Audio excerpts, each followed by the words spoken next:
Olá pessoal, boa noite, tudo bem? Bom, meu nome é Clarice e a minha equipe é formada por mim, por Victor Gislaine. Hoje nós daremos continuidade ao nosso ciclo de debates, trazendo tudo sobre o tema em questão, que é trabalho e os desafios da gestão de desenvolvimento de pessoas em tempos de crise. E como nós já sabemos, a gestão de pessoas, ela já é, por natureza própria, uma atividade estratégica fundamental para qualquer tipo de negócio que a sua empresa esteja engajada. Então, pessoal, o que é que acontece nos dias de hoje? A crise econômica em si, seja ela de modo interno ou externo, ela tem o que consideramos ser um poder de um terremoto. Ou seja, ela traz alguns abalos sísmicos que muitas vezes são irreparáveis. E o que é mais importante é que a gente saiba como lidar, né? Como é que esses gestores estratégicos atuais estão lidando com esse tipo de crise e como a gente pode trazer isso para o lado bom da coisa. E é por isso que eu trouxe aqui algumas situações, né, das quais consideramos consequências, na verdade, que a crise ela pode trazer para o seu negócio. Eu irei elencar de forma enumerada e vocês podem estar acompanhando tudo isso através do nosso slide. A primeira delas é a falta de foco. A segunda é a liderança temerosa. A terceira, a responsabilidade centralizada. A quarta, a normalidade na rotina.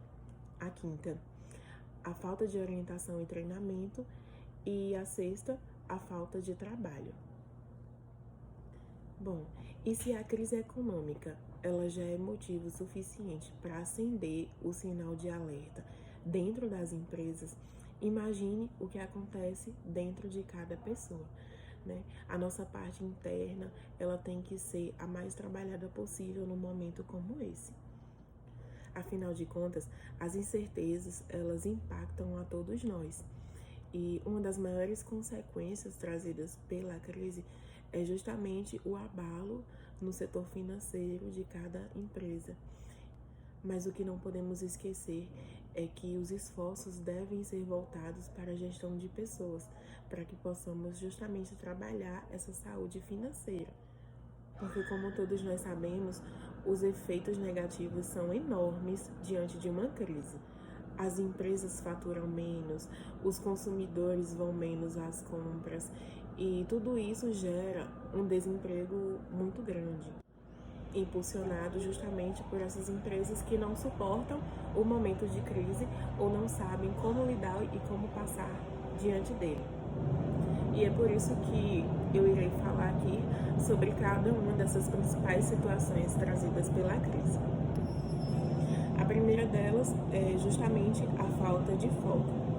É intrínseco à natureza humana que, diante de um problema, nós foquemos apenas no que é urgente, ou seja, a gente direciona todas as nossas atenções justamente para aquilo que é urgente. E o que é que está sendo urgente no momento? É a crise. Então, todos os nossos pensamentos vão estar focados e direcionados justamente diante do problema, para o problema que é a crise. Só que esse foco que a gente dá ao problema é justamente aquilo que começa a afrouxar os outros segmentos, como, por exemplo, a gestão de pessoas.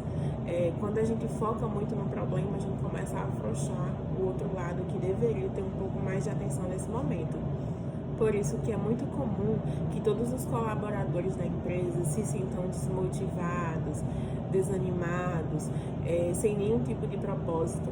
E é justamente aí que a empresa ela deve trabalhar, nem que seja através do seu RH, alguma forma de motivação. Mas como é que essa motivação ela vai acontecer? Através da transparência.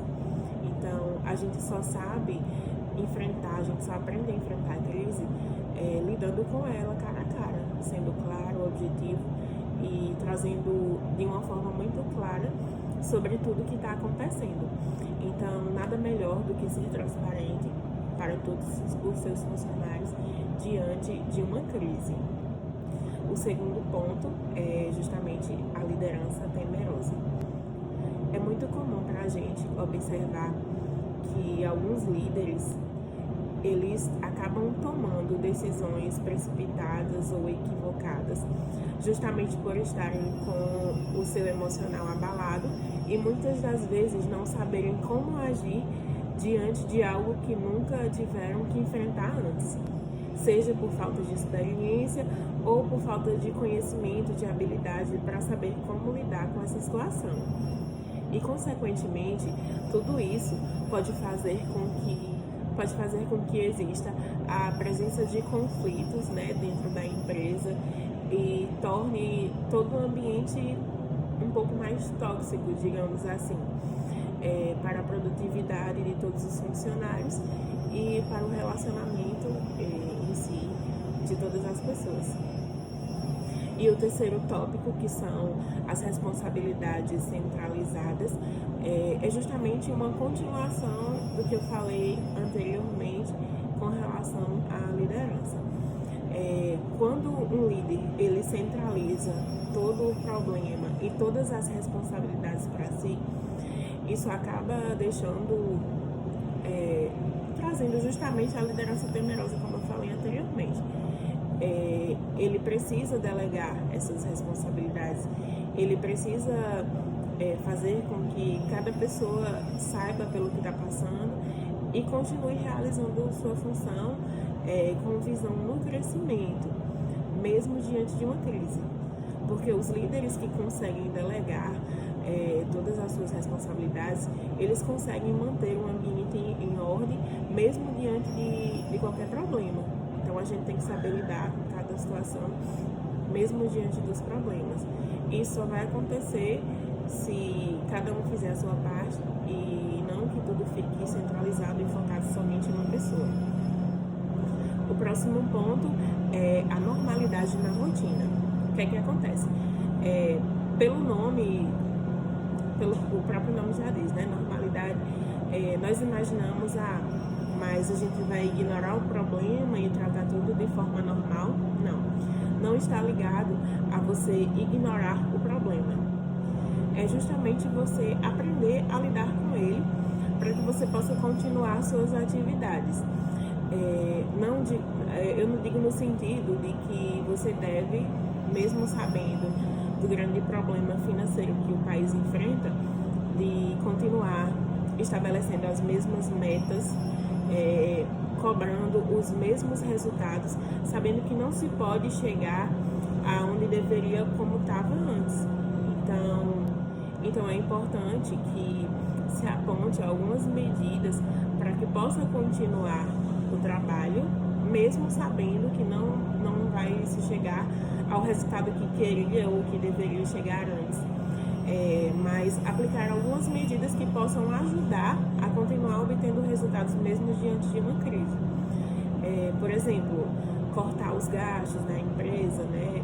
Você se reunir com cada setor, conversar com o líder de cada setor, para que as pessoas possam se conscientizar na diminuição de custos, justamente para que isso não chegue a refletir em uma demissão futura de alguém, enfim. E o próximo ponto, cada um na verdade se liga ao outro, né? E tudo tem uma continuidade. É justamente a falta de orientação e de treinamento. Por um lado, existem muitas empresas que preferem ignorar o problema, né? E muitas que entram em fase de desespero quando não tem nenhuma orientação ou quando não sabem realmente como seguir. Ou seja, elas acabam negligenciando o seu próprio negócio. E é justamente aí que deve-se ter uma orientação através do RH, com cada setor, conforme já foi falado anteriormente.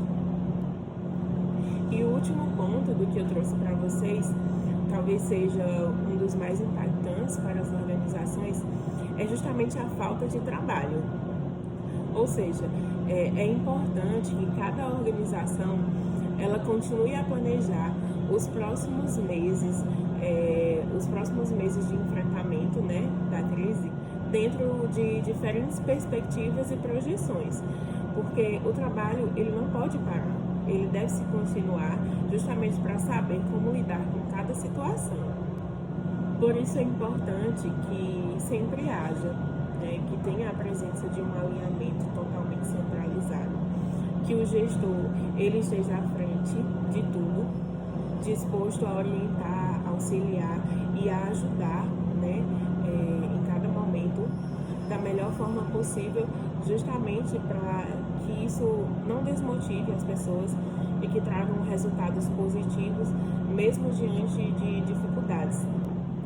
Bom, pessoal, e é justamente através desses desafios que o Vitor ele vai dar continuidade ao nosso trabalho e vai apresentar algumas medidas de como as empresas elas estão se comportando, diante da crise. Quais são as medidas que algumas delas encontraram, né, para poder melhorar a forma de trabalho e enfim.